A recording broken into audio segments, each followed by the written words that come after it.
আলহামদুলিল্লাহিল্লাযী কাফা ওয়া সালামুন আলা ইবাদিহিল্লাযী নাসতাফা, আম্মা বাদ। আমরা কোরআনের উপরে ধারাবাহিকভাবে আলোচনা করছি। আপনারা এই আলোচনাগুলো শুনবেন এবং অপরের মাঝে শেয়ার করবেন। আল্লাহ তাআলা আপনাদেরকে এই শেয়ারের বিনিময়ে আল্লাহ যেন জাযায়ে খায়ের দান করেন। দুনিয়া এবং আখিরাতে আল্লাহ তাআলা আপনাদের যেন মর্যাদাকে বাড়িয়ে দেন, আমিন। আল্লাহ রাব্বুল আলামিন সূরাতুজ জুমার আয়াত নম্বর 22-এ বলছেন, আমি এই আয়াতেরই তাফসীর আপনাদেরকে শোনাতে চাইছি। আল্লাহু নাযালা আহসানাল হাদিসে কিতাবাম মুতাশাবিহাম মাসানিয়া তাকশাইরু মিন ওয়া জুলুদুল লাযিনা ইয়াখশাউনা রাব্বাহুম সুম্মা তালিনু জুলুদুহুম ওয়া কুলুবুহুম ইলা যিকরিল্লাহ যালিকা হুদাল্লাহি ইয়াহদি বিহি মান ইয়াশা ওয়ামান ইউদলিলিল্লাহু ফামা লাহু মিন হাদ। আল্লাহ তাআলা নাজিল করেছেন উত্তম বাণী, কিতাবা মুতাশাবিহা, এক আয়াত অপর আয়াত সুসামঞ্জস্যপূর্ণ। কোরআনের কোন সূরার সঙ্গে কোন সূরার আয়াতের কোন রকমের টক্কর বা মতবিরোধ নেই। মাসানিয়া তাকশাইরু মিনহু, আল্লাহ তাআলা একই কথা বারবার ব্যবহার করেছেন, কোরআনে এনেছেন বিভিন্ন সূরায়, যাতে করে তোমাদেরকে ভালো লাগে, রোমান্টিক লাগে, সুন্দর লাগে। তাকশাইরু মিন, যাতে তোমাদেরকে এই সমস্ত আয়াতগুলো বারবার পড়তে তোমাদের যেন আনন্দ হয়, এই জন্য আল্লাহ তাআলা নাজিল করেছেন। অতঃপর আল্লাহ বলেন, জুলুদুল লাযিনা ইয়াখশাউনা রাব্বাহুম, আর তোমাদের যেন দেহের লোম আল্লাহর ভয়ে যেন কাঁপে, এর জন্য আল্লাহ তাআলা বারবার কোরআনে একই কথা ব্যবহার করেছেন। সুম্মা তালিনু জুলুদুহুম ওয়া কুলুবুহুম, যাতে করে তোমাদের দেহের লোম এবং চামড়া যেন কোমল হয়, নরম হয়, জড়সড় হয়। ওয়া কুলুবুহুম, আর তোমাদের অন্তর আল্লাহর ভয়ে যেন নরম হয়ে যায় কোরআনের বাণীর মাধ্যম দিয়ে। ইলা যিকরিল্লাহ, আল্লাহর এই জিকিরের বিনিময়ে, এই কোরআনের বিনিময়ে। যালিকা হুদাল্লাহ, এটাই হলো আল্লাহ তাআলার হিদায়াত, এটাই হচ্ছে আল্লাহ তাআলার পথের একমাত্র বাণী। ইয়াহদি, আল্লাহ যাকে চান এই বাণী মাধ্যমে পরিচালনা করেন। বিহ মাইয়াশা, যাকে আল্লাহ চান।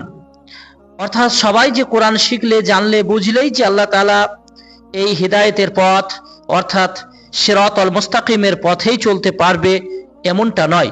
আল্লাহ যাকে চাবেন তাকে এই কোরআনের মাধ্যম দিয়ে সঠিক পথে পরিচালনা করবেন। আর ওয়ামা ইউদলিলিল্লাহু ফামা লাহু মিন হাদ, আর আল্লাহ তাআলা যাকে গুমরাহ করেন, আল্লাহ তাআলা যাকে কোরআন থেকে সরিয়ে রাখেন, তাকে কে আছে যে তাকে সহি শুদ্ধ পথ দেখাবে? হাদ, কে আছে তার পথিক? কে আছে তাকে সঠিক পথে পরিচালনা করবে? আজকে সমাজকে পরিচালনা করার জন্য, সমাজকে সঠিক পথ, সঠিক রাস্তা দেখানোর জন্য একটাই উপায়, একটাই রাস্তা, সেটা হচ্ছে কোরআন। সে কথাই আল্লাহ তাআলা এখানে ব্যবহার করেছেন।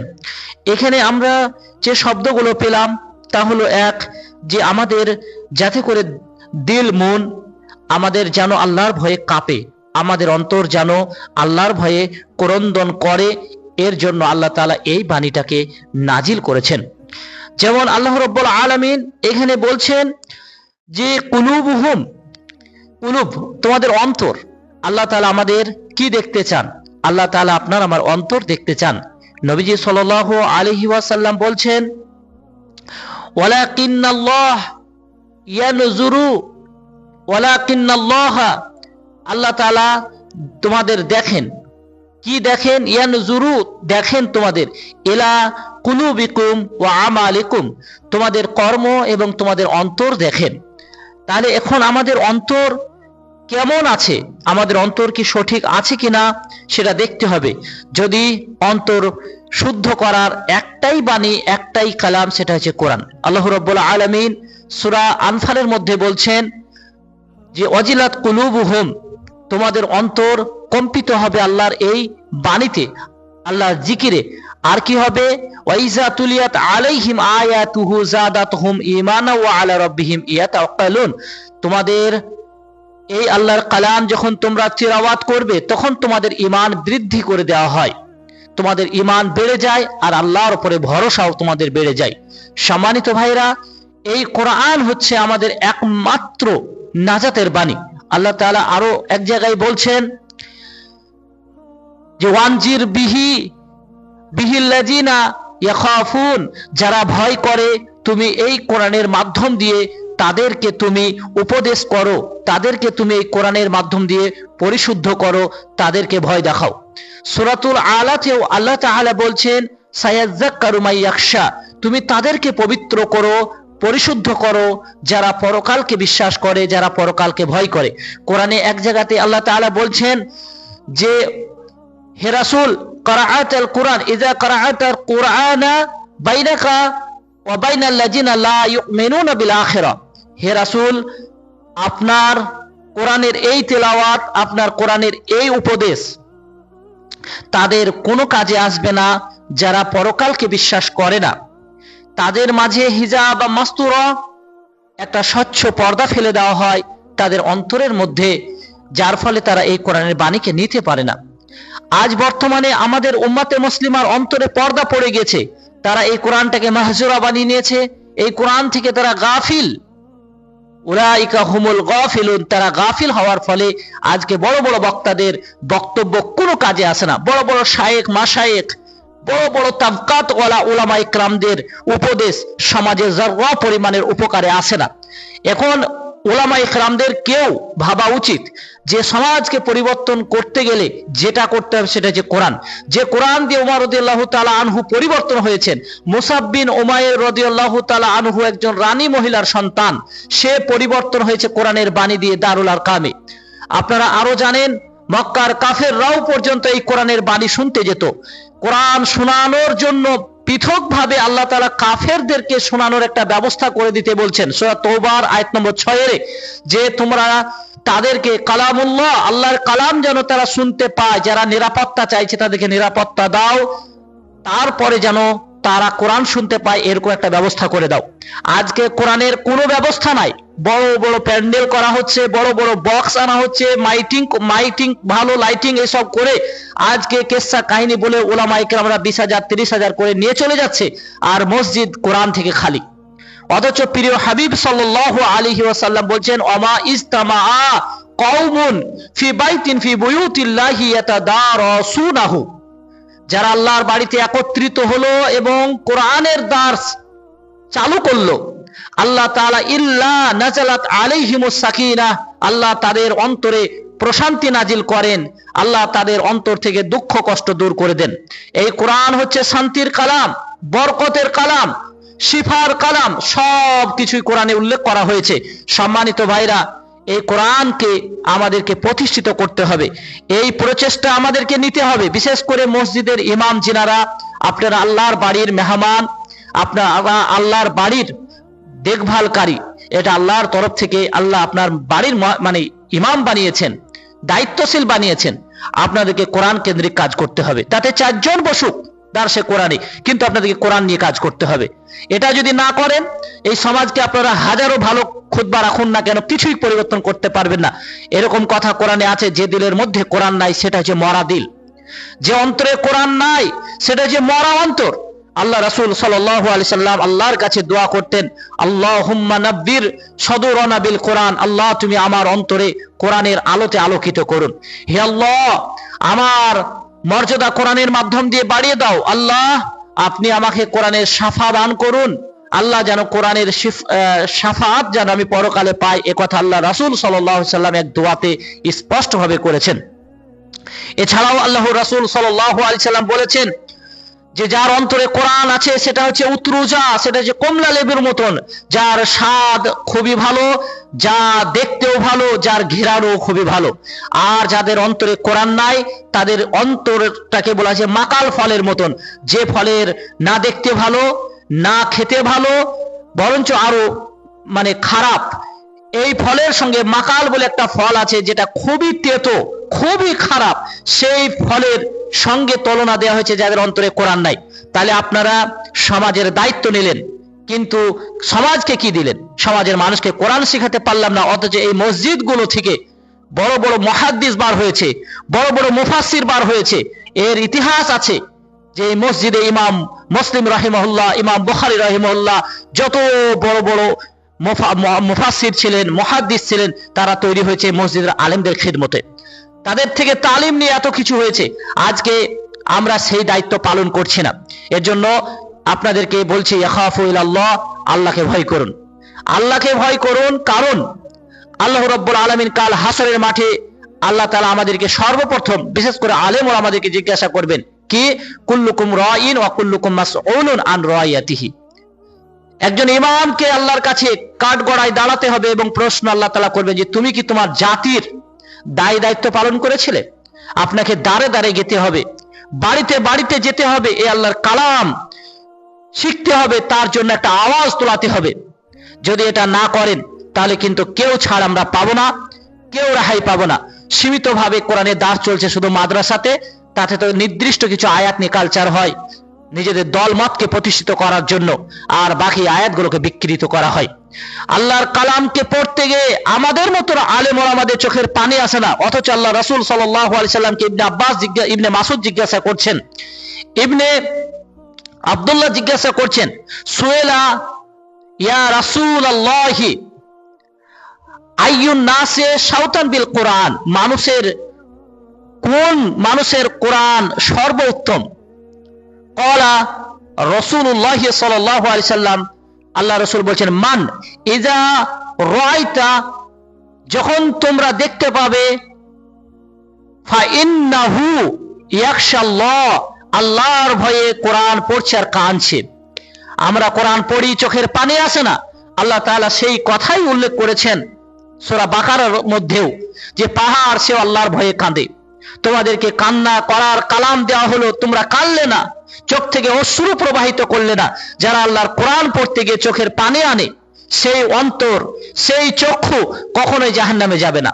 এ কথা তিরমিজির হাদিস শরীফে এসেছে যে বাকা রাজুলুন মিন খাশিয়াতিল্লাহ লা ইয়ালিজুন নার, যে চোখ আল্লাহর ভয়ে কাঁদে সেই চক্ষুকে আল্লাহ তাআলা কখনোই জাহান্নামে দিবেন না। যে পা ইলম সঞ্চয়ের জন্য, আল্লাহর দ্বীনের জন্য, দ্বীন কায়েমের পথে যে পা হেঁটেছে, লা ইয়ালিজুন নার রাজুলুন, সেই মানুষের পাকে জাহান্নামের আগুন স্পর্শ করবে না। মাকবারাত কদমা আবদিন ফি সাবিলিল্লাহ, যে আল্লাহর পথে তার পাকে রেখেছিল এবং সকালে এবং সন্ধ্যায় আল্লাহর পথে হেঁটেছে, কোরআন প্রতিষ্ঠিত করার জন্য, কোরআন কায়েম করার জন্য, দ্বীন ইকামতের দ্বীনকে প্রতিষ্ঠিত করানোর জন্য। এই ধরনের মানুষদের মর্যাদার কথা সহিহ বুখারীর হাদিসে আল্লাহ তাআলা উল্লেখ করেছেন। তাই আমি বলবো যে কোনো ভাবেই হোক আমাদেরকে কোরআনকে প্রতিষ্ঠিত করতে হবে।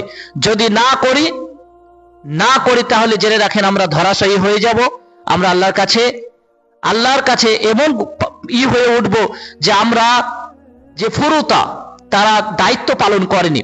যেমন আল্লাহ তাআলা বলছেন সূরা হাদিদের 27 নম্বর আয়াতে, ওয়াসবির নাফসাকা মাআল্লাযীনা ইয়াদউনা রাব্বাহুম বিল গাদাতি ওয়াল আশি ইউরিদুনা ওয়াজহা ওয়ালা তা'দু আইনাকা আনহুম তুরিদু জিনাতাল হায়াতিদ দুনিয়া ওয়ালা তুতি' আগফালনা কলবাহ।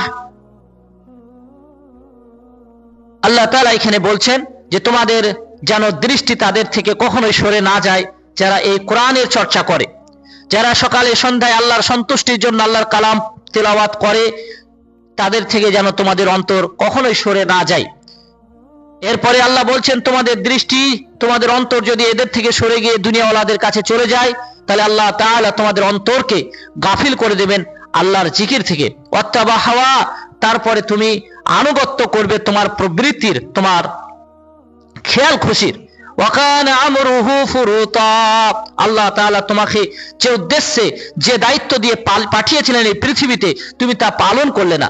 প্রত্যেক নবী বলতেন, আল্লাহ আমাদের কাজগুলোকে সহজ করে দাও, আল্লাহ আমার দায়িত্বটাকে তুমি আসান করে দাও। আপনি দায়িত্ব নিয়ে পৃথিবীতে এসেছেন, তা আপনি কি করলেন না? পরিপূর্ণভাবে আদায় করলেন না। তাই আমাদেরকে আল্লাহর কাছে দোয়া কামনা করতে হবে যে আমরা যেন কোরআন সঙ্গে নিয়ে যেতে পারি, যে কোরআন মানে কবরের নূর হবে এবং হাসরের মাঠে পুলসিরাতের যে আপনারা জানেন আমাদের সূক্ষ্ম রাস্তায় চলতে বলা হবে, বউদ তরিক, লম্বা একটা পথ, লম্বা একটা রাস্তা, সেই রাস্তার নূর হবে। সেদিন যারা এই কোরআন এবং ঈমানের চর্চায় জীবন কাটিয়েছেন, যারা সকালে এবং সন্ধ্যায় কোরআন পড়েছেন, তাদের সাথে এই কোরআন যাবে এবং তারা এই কোরআনের বিনিময়ে আল্লাহর কাছে মুক্তি নাজাত পাবে। সহিহ বুখারীতে কিতাবুল ইলম ভাবে হাদিস এসেছে, মান সালাকা তরিকান ইয়ালতামিসু ফিহি ইলমান সাহালাল্লাহু লাহু তরিকান ইলাল জান্নাহ।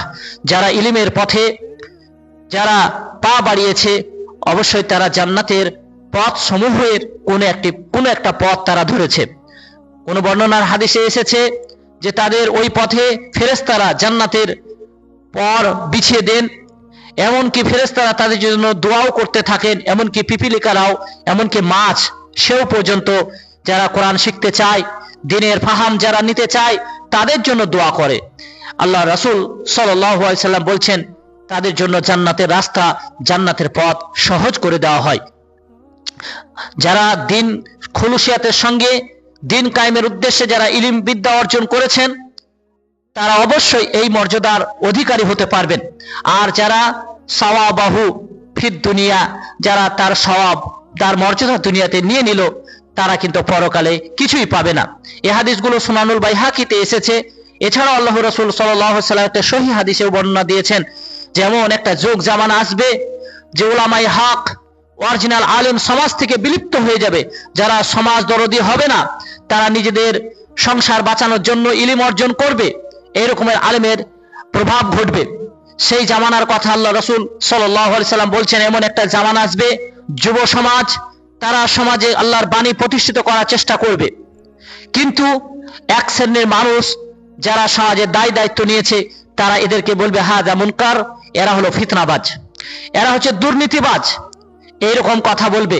যেমন আল্লাহ রাসূলকে বলেছিল মাজনুন, তেমনি আজকে এক শ্রেণীর মানে কিছু যুবক উঠেছেন, তারা এত সমাজ নিয়ে ভাবছেন, কিন্তু তাদেরকে বলছে এদের আকীদা শুদ্ধ নয় বা এরা হচ্ছে গোমরাহ, এরকম ভাবে এক শ্রেণীর মানুষ বলেই চলেছেন।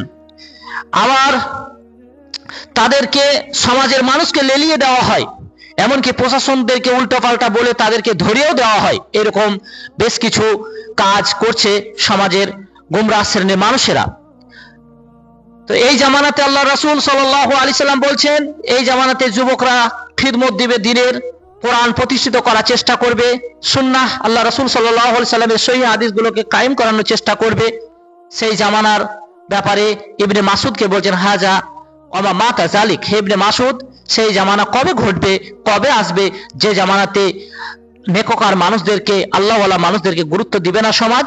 তখন আল্লাহ রাসূল ইবনে মাসউদ বললেন যে সেই জামানাতে ঘটবে যে ওয়াকাসরাত উমারাউকুম, নেতৃত্ব সংখ্যা বৃদ্ধি পাবে, তারপরে ওয়াকাল্লাত উমানাউকুম, আমানতদার মানুষ সমাজ থেকে কমে যাবে, ওয়াকাল্লাত ফুকাহাউকুম, আল্লাহওয়ালা আলেম, ফকিহ আলেম, জুহুদমুখী আলেম, যারা পরকালের চিন্তা ভাবনাকারী আলেম সমাজ থেকে উঠে যাবে। ইমাম আহমদ বিন হাম্বল রাহিমাহুল্লাহ কিতাবুল জুহুদে হাদিসটি এনেছেন, ইন্না যুহুদা ফিদ দুনিয়া ইউরিহুল কলবা ওয়াল বাদনা, যাদের কাছে এই দুনিয়া অপ্রিয়, তাদের অন্তরে আল্লাহ তাআলা ঈমানের রূহ দান করেন। আর যারা এই দুনিয়াকে অর্জন করেছে, তাদের অন্তরে আল্লাহ তাআলা দুঃখ, কষ্ট, বেদনায় দিয়ে থাকেন। তাই আমি এই হাদিস থেকেও বলতে চাই যে জুহুদমুখী আলেমরাই হলেন হক আলেম, কিন্তু জুহুদ আলেম আজ সমাজে দেখতে পাওয়া যায় না। আজকে যে আলেমদেরকে দেখতে পাই তারা হচ্ছে দুনিয়া লোভী। কোথায় দুনিয়াকে পাবো, বাড়ি গাড়ি করব, এবং যারা দুনিয়ার বান্দা আব্দুদ দিনার তাদের মতনও এরাও হতে চায়, এইভাবে জীবন কাটান। অথচ সাহাবায়ে কেরামদের কি কষ্টে জীবন কেটেছে, প্রিয় হাবিবের কিভাবে কেটেছে সেটা এরা মনে করে না, অথচ ওয়ারিসাতুল আম্বিয়ার দাবি করে, অথচ দুনিয়ার আব্দের মতন জীবন যাপন করতে চাই। তা আল্লাহ রাসূল সাল্লাল্লাহু আলাইহি ওয়াসাল্লাম বলেছেন এই জামানাতে বেড়ে যাবে বক্তার সংখ্যা, কাসরাত কুররাউকুম, বক্তার সংখ্যা বৃদ্ধি পাবে, তারা পরকালের কথা বলে দুনিয়াকে অর্জন করবে।